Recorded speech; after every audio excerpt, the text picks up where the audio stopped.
Welcome, friends, to Take Two with Jerry and Debbie. I'm Debbie Georgiani, along here with Jerry Usher, and we are so excited you joined us today. This is where we take a fresh look, a new look at life and the world around us. And today we're going to be talking about parenting our parents.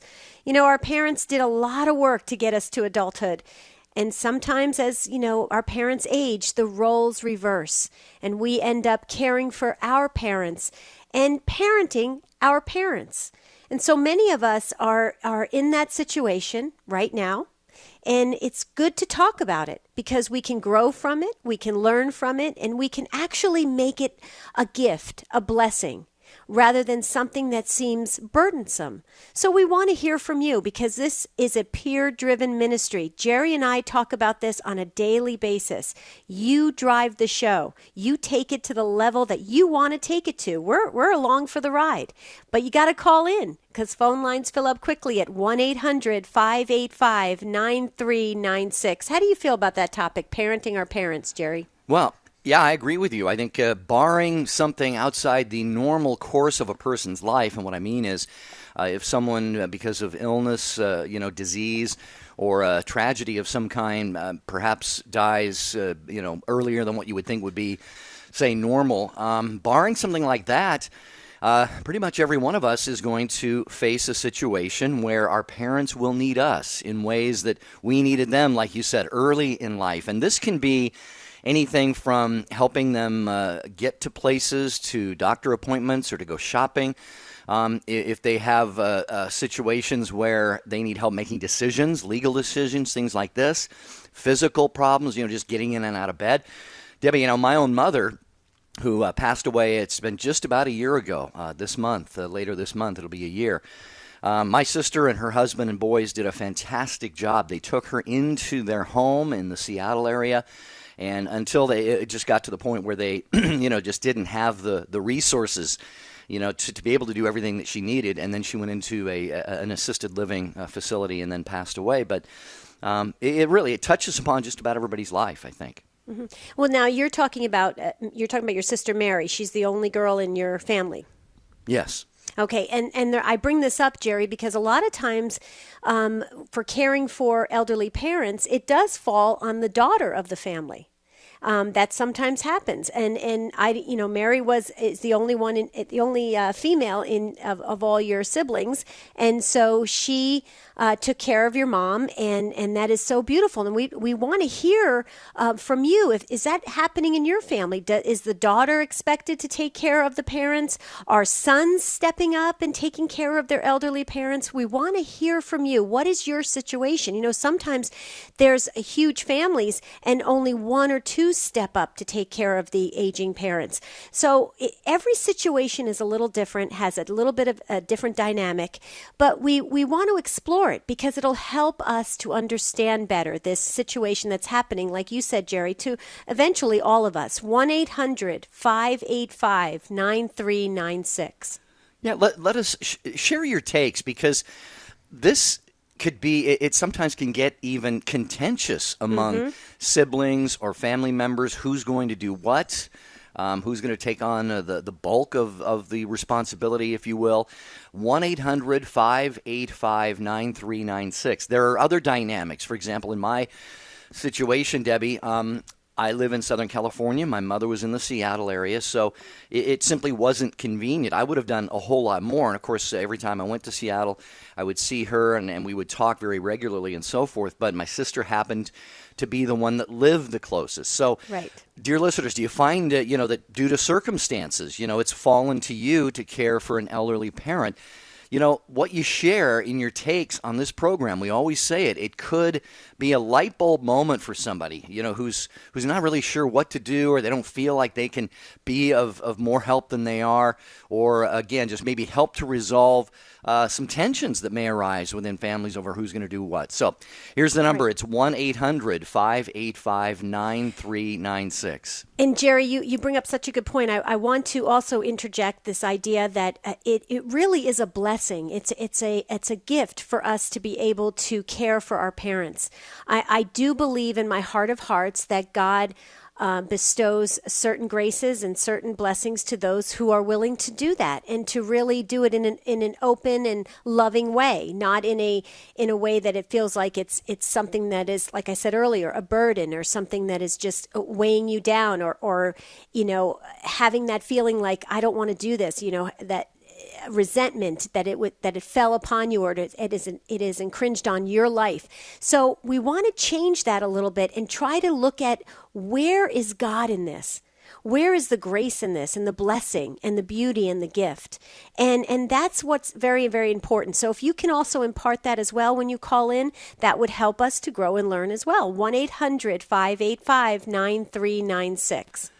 Yeah, I'm just going to introduce another thought for people to be thinking about as well, and that is, at what point do you say, hey, wait, I got to be sure I take care of myself and my family? See, we can feel the responsibility, maybe to excess sometimes, because we feel, well, Mom, Dad, they did so much for me. I've just got to be there at every moment, every time the phone rings and they need, a box of Kleenex from the drugstore. Do I have to drop everything and run? No, not necessarily. You've got to be sure that, your family life stays intact as well. And then there are decisions such as, do you take a mom or a dad into your house? Do you place them in a facility, which is often maybe the hardest decision, because that can bring up feelings in a parent of rejection, or then there's loneliness and things like that. But sometimes it's just too much for you to take on. So, Debbie, not surprisingly, the phone lines have just pretty much blown up here, because, like we said, this is something that touches pretty much on everyone's life at some point. Right, and it's important to talk about it. I mean, it's an emotional topic, because we're talking about our parents. We're talking about what is expected of us as children, and and it also it revolves around our Catholic Christianity, and it's important for us to understand what is our role and how to really take care of the family. So there is one open phone line. I just have a feeling it has your name on it. So if the Holy Spirit is prompting you, call in at 1-800-585-9396. All right, well, why don't we have Rich, our producer, roll the break for us right now. And by the way, folks, we got a couple of wounded warriors on the Take Two with Jerry and Debbie team, a couple of people under the weather right now. Jeff Burson, our social media guru, and some other folks on our team. Say a little prayer for them. They're fine, but just a little bit of winter lack of perfect health, if you will. So say a prayer for them. When we come back, we're going right to your phone calls on parenting your parents. Stay with us. We're all familiar with the gospel where Mary is sitting at Jesus' feet while her sister Martha does the cooking and cleaning. And when Martha complains, Jesus says, "Martha, Martha, you're anxious and worried about many things. There's need of only one thing. Mary has chosen the better portion." That gospel always bothered me. Look, if Martha weren't cooking and cleaning, no one would have eaten. But if you think about it, Jesus didn't say, "Martha, Martha, stop cooking." He said, "Stop being anxious about many things." It's okay to work hard, but Jesus is telling us, don't be busy, be occupied. If there's 100 things on your plate, make sure only one thing is on your heart. And what's that one thing? Love. Receive each task as a gift from God. Offer it back to Him and do it all with love in imitation of Jesus. I know, easier said than done. Lord, help us to be like Mary when we have to work like Martha. This is Chris Stefanik from RealLifeCatholic.com on EWTN Radio. GMA Songwriter of the Year Matt Maher is coming to Chaffetz Arena in St. Louis next April 23rd. He'll headline an evening of contemporary Christian music that's being billed as the One Faith Extreme. The concert will be the perfect culmination of a day you won't want to miss. The One Faith Experience is a day-long conference featuring speakers such as Deacon Harold Burke-Sivers, Father Larry Richards, Tim Staples, and more. Reserve seat tickets are just $15 and $18 and are available now at onefaithexperience.com. Have your faith re-energized and be uplifted by great Catholic music at the One Faith Experience and Extreme. Tickets and information are online at onefaithexperience.com. That's onefaithexperience.com. Hello, this is Archbishop Gustavo from the Archdiocese of San Antonio, and you are listening to the EWTN Global Catholic Radio Network.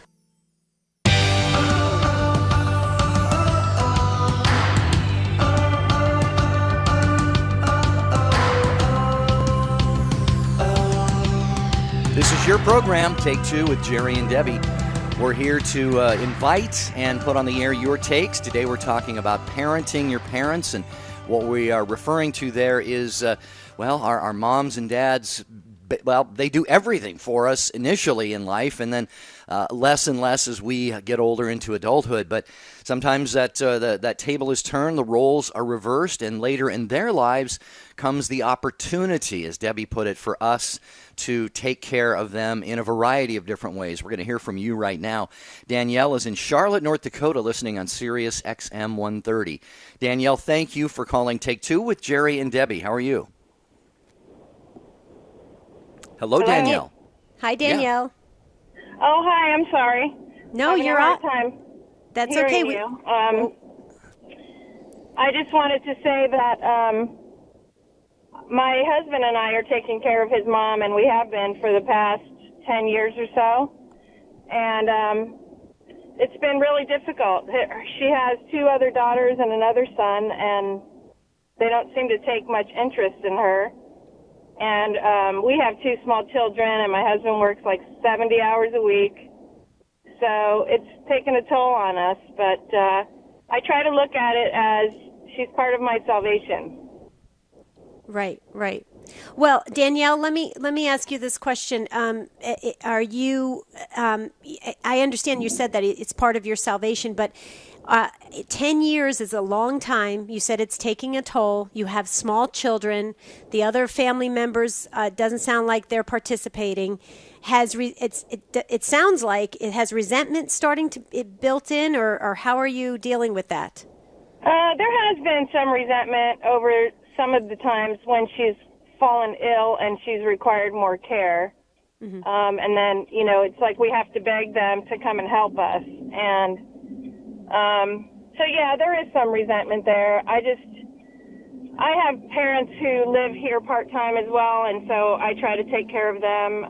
So I understand that it needs to be done, and I try to do it with, as much charity as I can. Unfortunately, I've never really had a great relationship with my mother-in-law, so that makes it a little bit more difficult, too.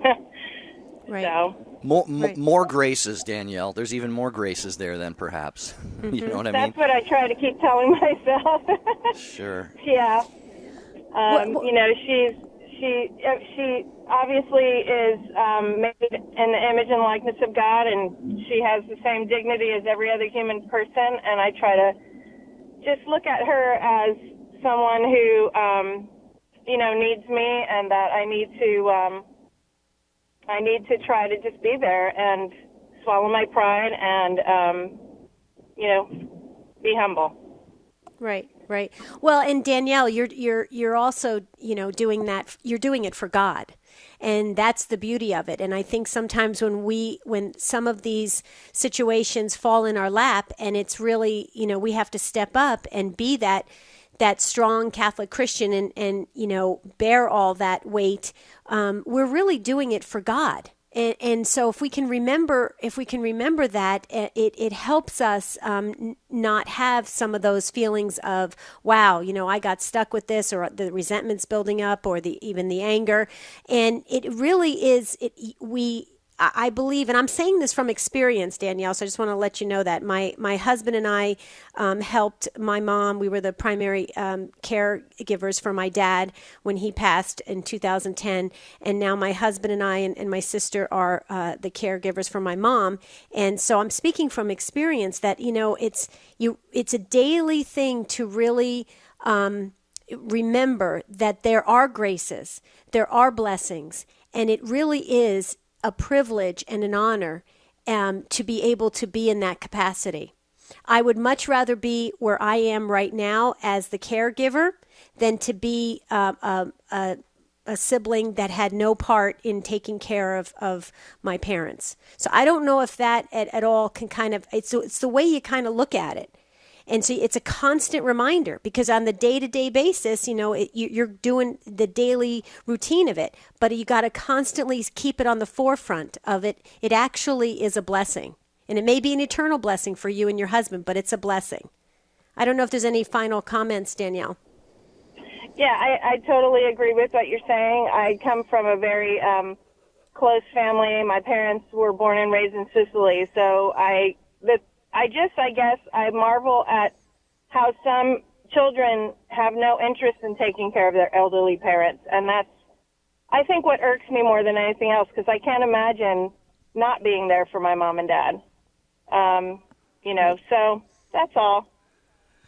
Well, Danielle, bless you. Thank you for calling. You have really set the tone for this broadcast today. Thank you so much for calling from Charlotte.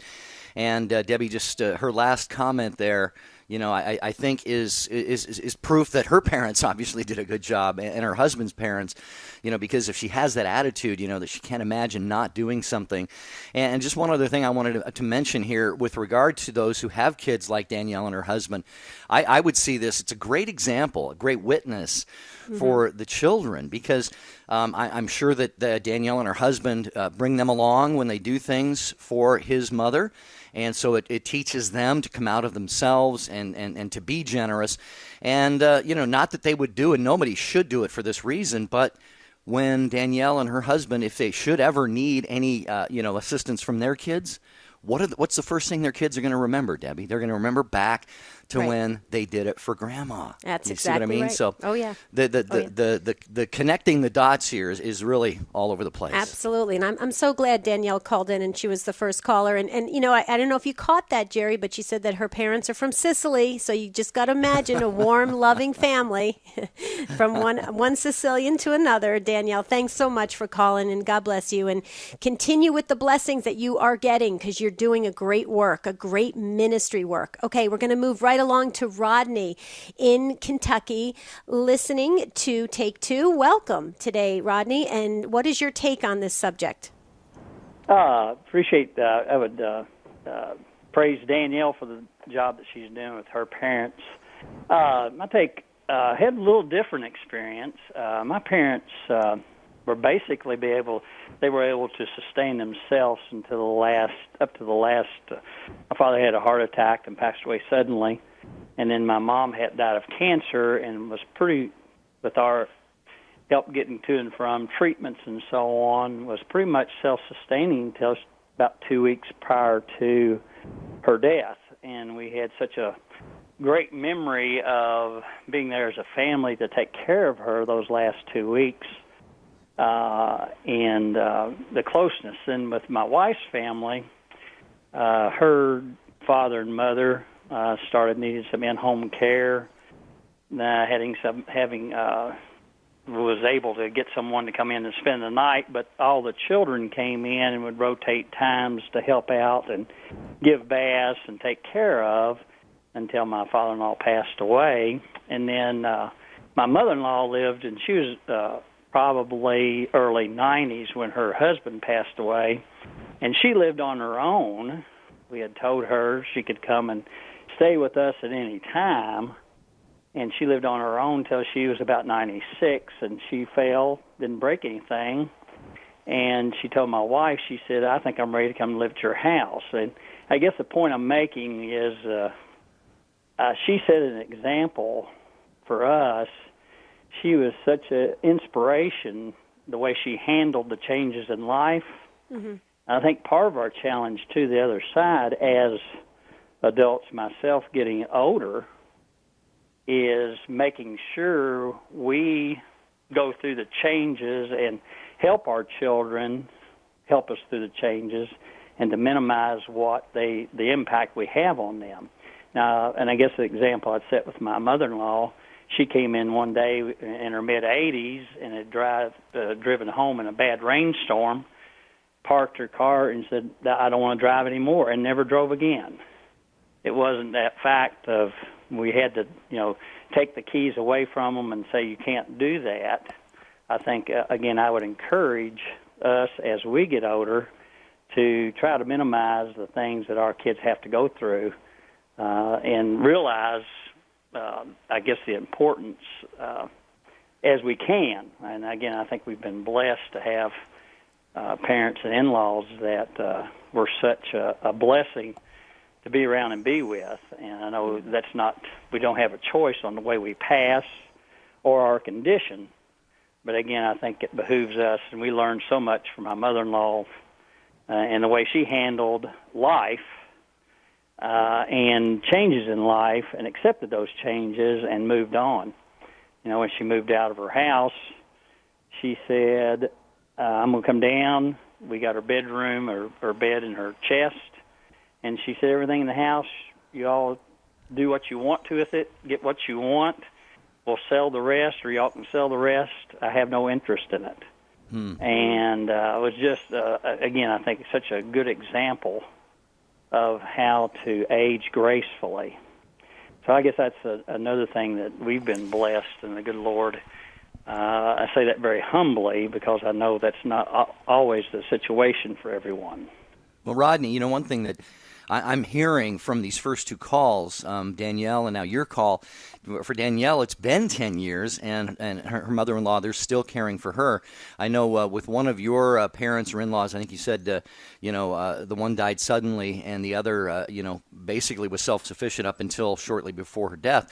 So it's not so much the duration of time. Yeah, for those who have to do it for a longer period of time, it may require digging a little bit deeper as time goes on. But the thing is, Debbie, that I'm hearing from these two calls, it's a disposition. It's a disposition that we have to be ready. I mean, it could happen to a husband and a wife.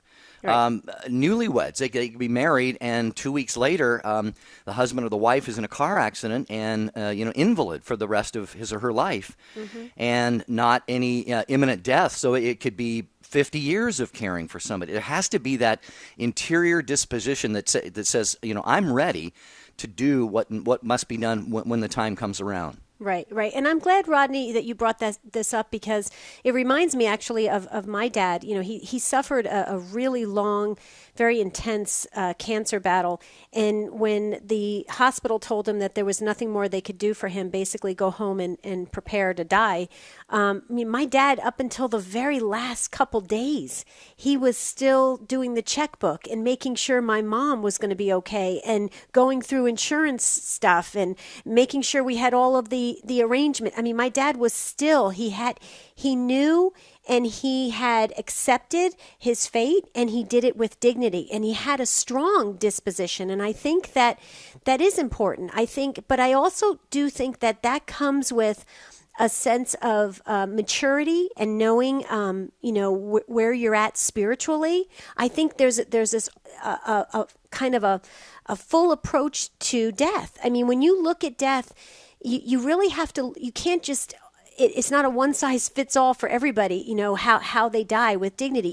You really have to understand the transition of death. And so it's important for us to start talking about it early on, so people aren't afraid of it. They don't run from it. They don't do, things to avoid the natural transition of death. And I think that helps, Rodney. I'm glad that you brought it up, because it does remind us all to really be prepared, really at all times, Jerry, at every age. Yes, absolutely. Rodney, thank you for the call from Brandenburg, Kentucky. Good to have you listening to Take Two with Jerry and Debbie.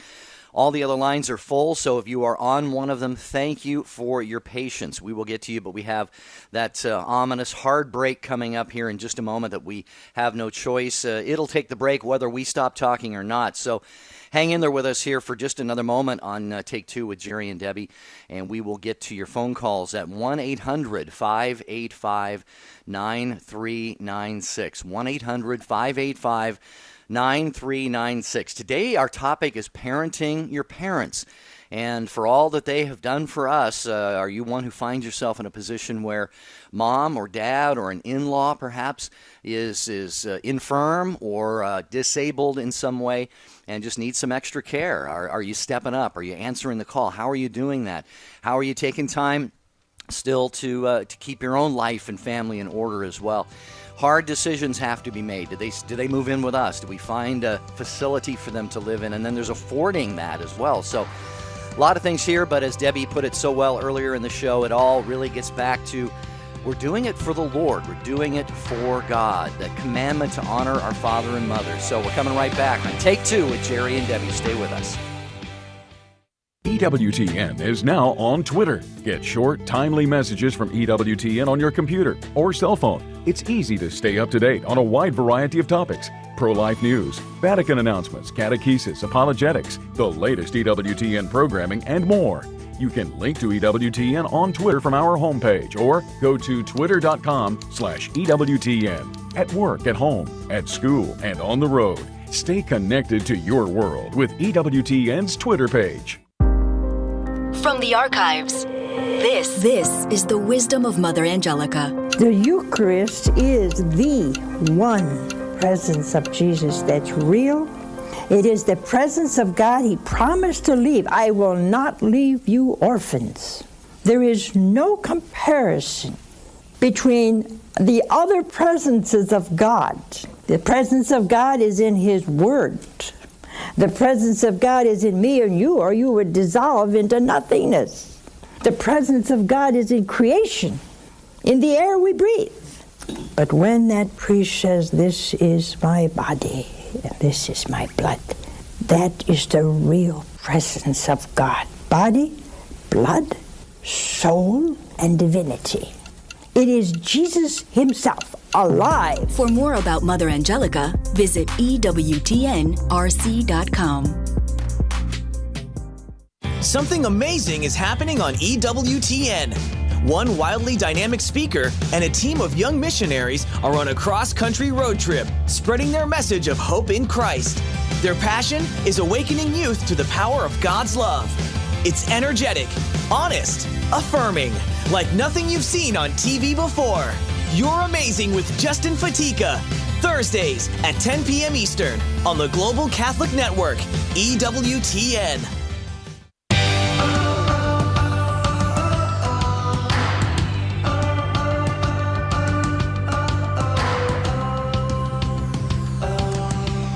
Thanks for joining us on Take Two with Jerry and Debbie on the EWTN Global Catholic Radio Network. Today we're talking about parenting our parents. When the roles become reversed and we start to care for our parents, they cared for us and got us to adulthood. And now it may be time for us to care for our parents. And we're talking about that right now.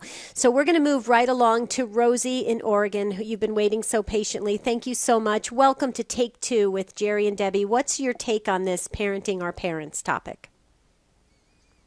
Hi, Rosie. Hello. Hi, Deb.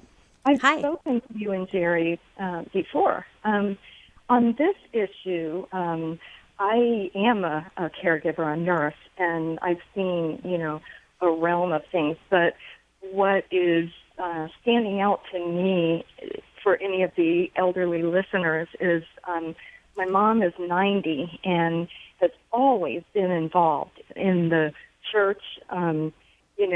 She was in the women's club and so forth. Well, to this day, she has a network of friends going back to when I was in elementary school, and they play cards and they go out to eat, and this is a weekly thing. So it keeps her mind sharp. She's still driving. She just quit bowling. And the flip side of that is my best friend's mom. She's passed away, but she was a caregiver for a handicapped daughter all her life, and she knew nothing but that world and her family.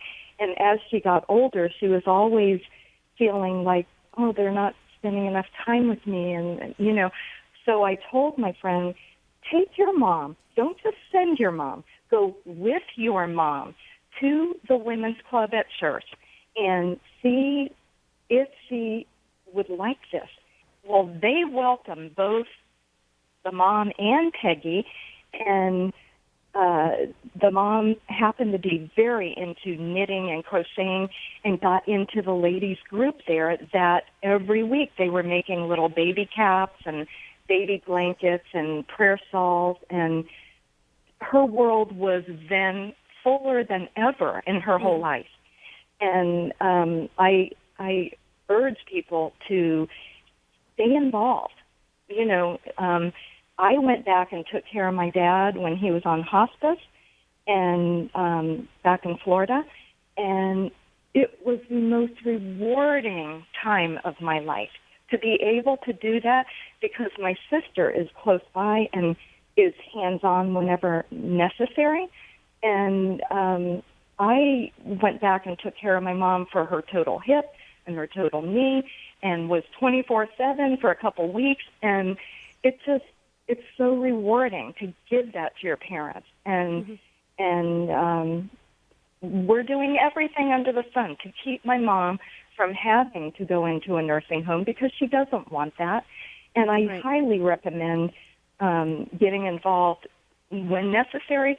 Have hospice in-home when you can.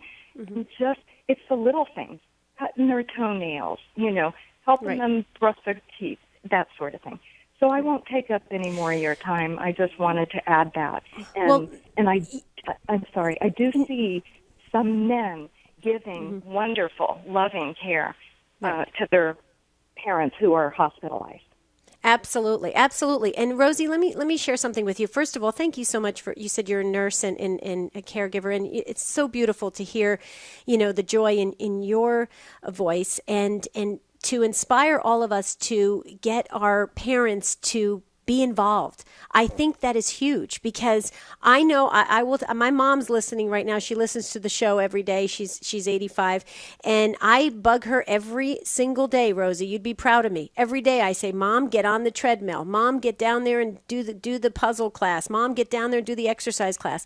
I'm constantly, really forcing her to get involved, and I agree wholeheartely that to have that sense of purpose, to have that sense of belonging, to have a reason to be motivated to do something. I mean, all of us, if all of a sudden all of our calendars were clear and we had nothing to do all day long, we would end up giving up, on the thing called life.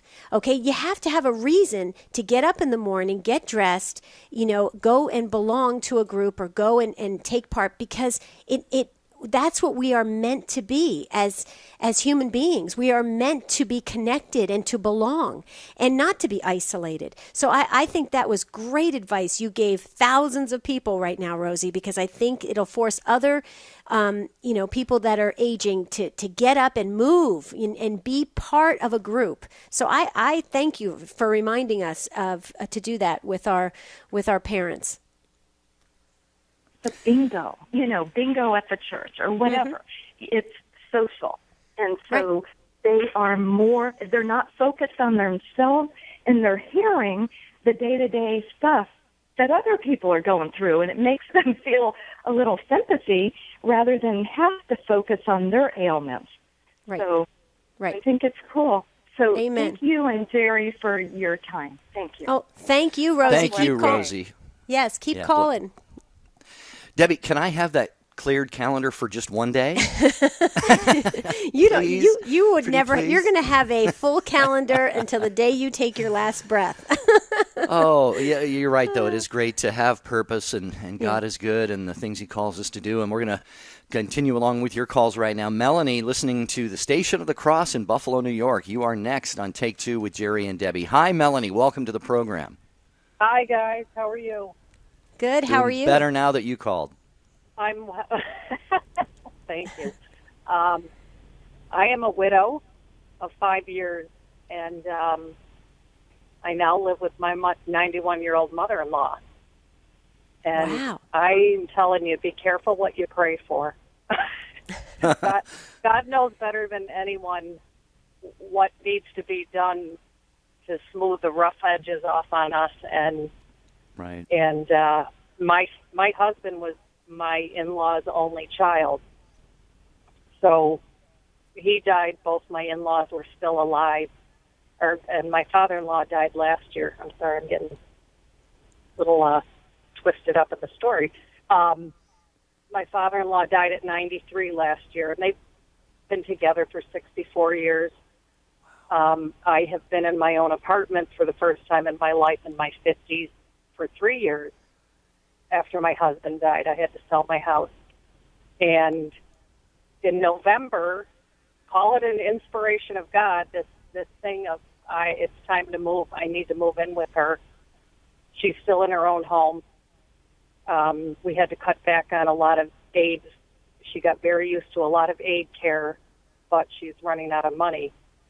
And she's still very mentally there, sharp as a tack, but has a lot of physical ailments, oxygen all the time, diabetes, congestive heart failure. But pretty able in her own home, except for basement stairs. So it was sort of this all of a sudden thing. And I had to really ask God, are my motives right? If I'm doing it just so I can save money, it's wrong, because I know, that's not how it's going to be. And she did need care. My daughter lived in town with us, and she has 4 little ones, so her time's limited. So it was one of those things, when it's a God thing, there's not a whole lot, you don't know how it happened. And the grace is there. And I got through another move, and it was a little bit of an adjustment for both of us because it's her turf. And she is riddled with a lot of fear and a fear of abandonment and being alone. So I'm used to doing my own thing, not answering to people. And it dawned on me this week. I said, I was talking to somebody. I said, she was never my friend. She was my mother-in-law, and I did have a lot of resentment. And by God's grace, I worked through a lot of them after the death of my husband. Also, my mother died 4 months after my husband. It was sudden. She was 72. Oh. She was a healthy woman for the most part, and the kindest woman in the world. So, Melanie, let me ask you a quick question. First of all, I want to just write this down because we always pray by name. Your husband's first name and your mom's first name. My husband's first name is Kim. It's a girl's name, Kim. Okay, and your mom? My mom is Joanne. Joanne, okay. And, Melanie, as you were talking, I had that Holy Spirit goosebump chills just going up and down my arms as thinking to myself, wow, what a blessing that you have given your mother-in-law. And you just have to imagine that your husband is just, God willing, in heaven and shining upon that, saying, wow, that's such a gift. What a huge gift you gave your mother-in-law. And I just believe that's an eternal gift. And so what you're doing, you are just so, selflessly giving of yourself to a person that's not biologically your own. And you are being that caregiver to your mother-in-law and honoring your sacrament of your marriage to your mother-in-law. It's huge. It's really huge. And if people can realize how eternal that is, maybe more people would jump into that role, as opposed to maybe saying, wow, I would never do that. I would never live with my mother-in-law or never live with my father-in-law. I would have said that 10 years ago. Yeah. Yeah, but it's huge. And I actually have a wonderful man friend in my life who's a good Catholic. He was a bachelor all his life, and when I told him I was doing this, he took me by the shoulders and he said, "You're a good wife." Mm-hmm. And I didn't know what he meant, and I was, and I kind of reacted, and he said, "No, you're still being a good wife to your deceased husband." That's exactly. Started to cry. Mm-hmm. Exactly. I didn't look at it like that, and I have to stay in the present moment, and I know I have to bring, this is really stepping up to the plate, but in and of myself, it's impossible, and God gives those possible moments, and I ask my husband in heaven, I say, you better be praying for me, buddy. I told my priest, I said, he is my patron saint. Oh. Well, it's funny too. This friend that you have, when he took you by the shoulders, Melanie, and said you're still being a good wife. I was actually going to say on the air, as you were talking about your husband, and by the way, our condolences there. We'll certainly pray for him. All too young, no doubt. But I was going to say, when Debbie said, he's in heaven, he's shining down on this, I was going to say he's thinking that's the woman I married. That's. So I was thinking that very, very same thing right there. So, Melanie, you have really added a great deal to the show today. Thank you. We'll let you go on that because phone lines are still full.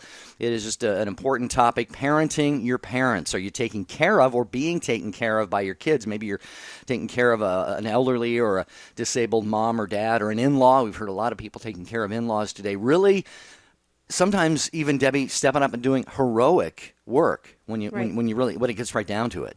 Right, absolutely. Well, we're going to try to get through everybody today because this is important, and we really want to try to go through the calls fast. So, Judy, you're up next in Maryland. Thank you so much for waiting patiently. You actually got our Patience Award today. Welcome to Take Two with Jerry and Debbie. What's your take on this? Hi, Judy. Hi. My take is both my parents, they passed away, and they had directives put in place, and they based it on the Catholic religion, what was suggested. Based on that, I had a brother and a sister. We have 7 kids in the family.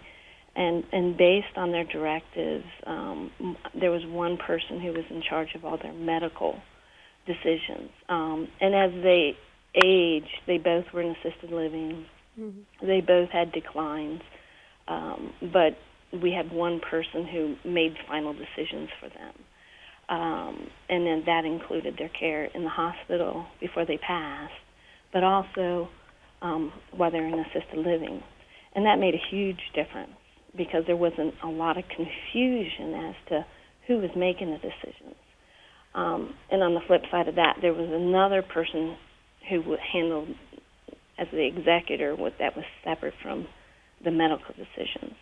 So it worked out well for us because otherwise between 7 kids, it can get pretty confusing. Right. You know? So we all had to be supportive of that one person. Right. And trust that they were making the right decisions. Right. And it sounds like you all were. You were all supportive of that one person making the medical decisions, correct? Most part. When it really came down to the point where it was definite that one of them was going to pass. Mm-hmm. It got a little bit more difficult, but I would say overall, because there was one person designated, they had the final say. Right. So there was no confusion. I like the way you said that because in big families, you do have to take that into consideration that you can't have 9 votes on everything, and somebody has to make the final decision, and it has to be somebody that that the parents have entrusted that duty to, that they can feel comfort, that can make those decisions and have their best wishes carried out. So I think that really does help, Judy. And so many of us come from large families, and we need to be reminded of that. Before we let you go, real quickly, can you share your mom and dad's first names? Larry and Mary. Larry and Mary. Okay. Mm-hmm. And we will hold them up in prayer. Know that. And Judy, thanks for reminding us of that because it's important. Again, we do have big families. It's important that we make the transition when people are aging and transitioning into death, that we really make sure that everybody has a role. Everybody has a role to play. Everybody has to respect those roles. And it's a tough thing when somebody dies. It's not an easy thing.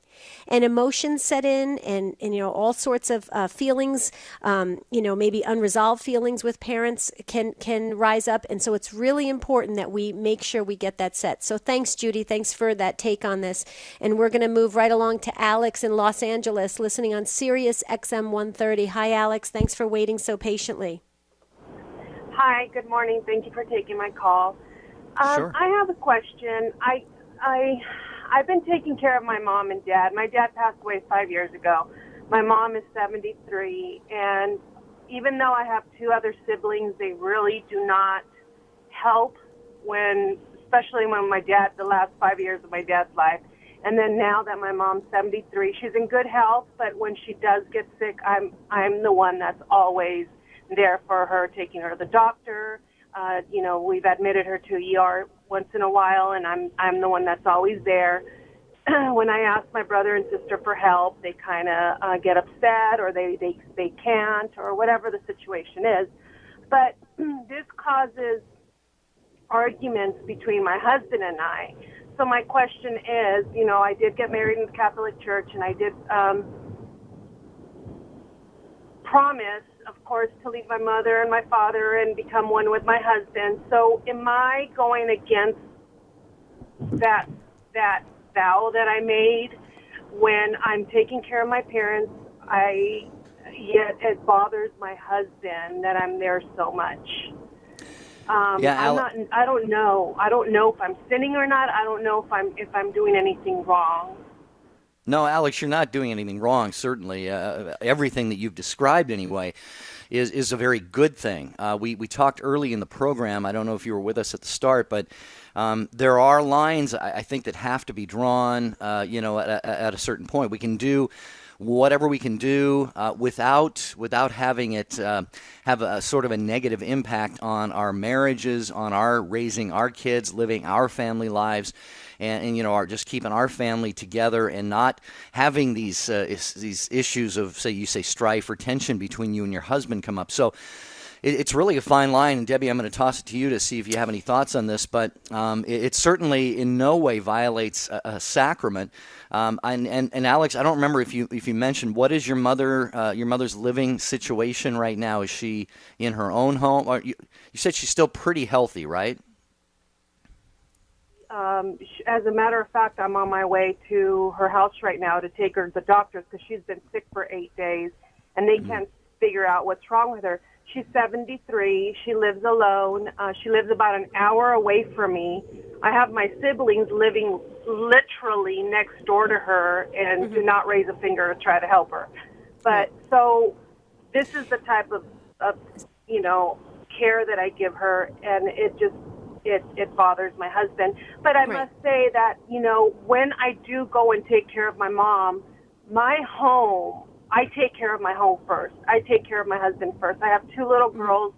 I make sure my house is clean. I make sure they're fed. I make sure there's food on that table before I leave to go take care of my mom. So it's not like I'm just leaving the home and having my husband do, his duties at home. No, he works full time. Thank God I'm a stay-at-home mother, so I'm able to do all this. Right. But Alex, tension. Right. Alex, you know what? Here's just a little suggestion I would just make, because I can relate to your situation somewhat, and I just wanted to share with you. You may want to, at some point, if you have a priest friend or a pastor that you feel close to, or somebody at the church of a pastoral nature that you can talk to with your husband, because there's a lot happening here. You've got your siblings that aren't involved, and that plays a part of it. You have your husband that's not real happy about you spending all this time. That plays a part of it. You've got your feelings of, am I doing the wrong thing? You're trying to balance it. You got one foot in one side, one foot on the other. You really need to have somebody really kind of from a spiritual aspect kind of talk to you from an outside, talk to both of you as husband and wife and as a family, because I think that would really, really help for your husband. And it would make you feel comforted, because I think if a priest, especially if you get a priest that understands the situation a little bit, it will really bring comfort to you, Alex, because you're doing a lot, and you should not have to be made to feel guilty if you're not upholding your sacrament of marriage and everything. So that would be my suggestion. If you do have a priest, I'm going to pray for that for you. So if you do have somebody you could talk to, I would highly recommend it. I know it worked wonders in my situation. And I do. I am very involved in my church, and I very much know my priest, and that's a good idea. I've never thought of that, and I will do that. Okay, good. Thanks. And check back with us. Let us know how it's going, Alex. And thank you so much. You're such a good person. You can hear it in your heart. And thanks for calling in.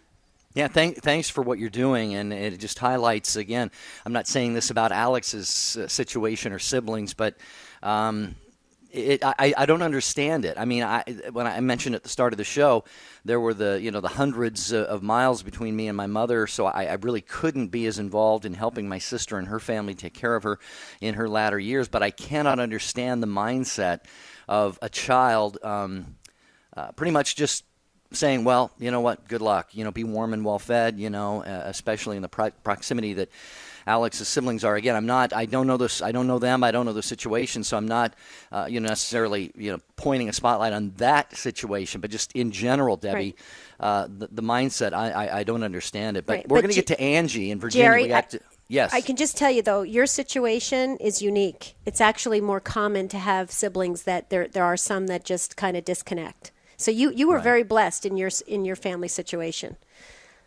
Oh, thank you. Angie is in Virginia and listening on Sirius XM 130. Angie, we got literally about 90 seconds, but we wanted to get you on the program. What is your take on this, Angie? Oh, I just wanted to thank you for taking my call, first of all, but I also wanted to say that I was blessed to have my mother-in-law live with us for her last 7 years of her life. And the only advice I could give to all the callers today is that if you take it as a blessing and if you take it as a learning experience, you get so much out of it after they pass. And I think of her often, and she taught me patience, and she taught my children were young when she was living with us, and she taught them just the wonder of loving God and waking up every morning and being thankful for what we had. And now she's passed 8 years now, and now my parents are sort of in that same situation. And unfortunately, I'm 3,000 miles away, and I'm trying to do the best that I can for them in the loving manner that she taught me how to do it. And, that's sort of my comment. And my mother-in-law, she had 6 children. My husband is one of 6. And she picked me to come. She picked us to stay in our house. And it's just a joy. And I say to people all the time, think of it as a blessing and think of it as a learning experience. And it will help you towards later on in years. Well, Angie, that is a perfect way to end our broadcast today. Sylvia in Los Angeles and the others, apologies. We just run out of time every day. But, Debbie, my takeaway is in this throwaway culture that wants to throw away life as well, the so-called assisted suicide movement, taking root in more and more regions around the country and so forth. Those, like our callers today, Debbie, are going to shine brightly as an example, as a witness to the gift of life. I think that's fantastic. Amen to that. I think it was beautiful. Angie brought it full circle. Consider taking care of your parents as a blessing. You're storing up future blessings for yourself and for your family members. It's an eternal gift. Dear listeners, we can't wait to be with you tomorrow. It's your topic tomorrow. Jesus is a big boy, so we're going to tackle that tomorrow. Have you ever wanted to just let Jesus have it because you were just sick of a situation? He's a big boy. He can handle it. We're going to share your takes with the world on that topic tomorrow. Be with us. God bless.